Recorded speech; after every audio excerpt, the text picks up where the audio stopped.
কবিতা পাঠ করে শোনাচ্ছি। কবিতার নাম লুকোচুরি, রবীন্দ্রনাথ ঠাকুর। আমি যদি দুষ্টুমি করে চাপা গাছে চাপা হয়ে ফুটি, ভোরের বেলা মাগু ডালের পরে কচি পাতা করে লুটো ফুটি।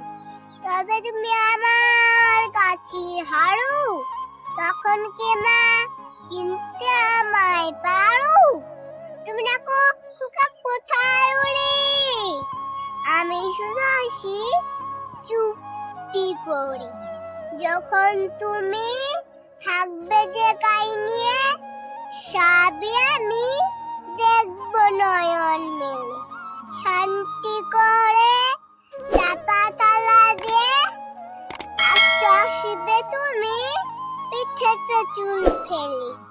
সেখান দিয়ে পুজোর ঘরে যাবে, দূরে থেকে ফুলের গন্ধ।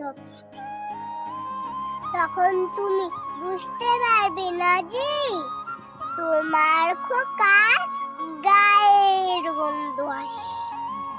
দুপুর বেলা মহাভারত হাতে বসবে তুমি সাবার খাবা হলে।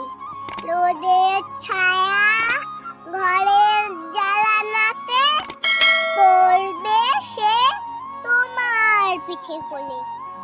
আমি আমার ছোট্ট ছায়া খানি দোলাবো তোর বয়ে পারে আনি। তখন তুমি বুঝতে পারবে না যে তোমার চোখে খোকার ছায়া বাসে। সন্ধ্যাবেলা প্রদীপ খানি জেলে যখন তুমি যাবে গোয়াল ঘরে, তখন আমি ফুলের খেলা খেলে টুক করে মা পড়বো ঝুড়ে পড়ে। আবার আমি তোমার খোকা হব, গল্প বলো তোমায় গিয়ে কব। তুমি বলবে দুষ্টু ছিলি কথা, আমি বলবো না সে কথা। নমস্কার। এই আমার চ্যানেলটিকে সাবস্ক্রাইব করুন ও লাইক করুন, আমার সাথে থাকুন।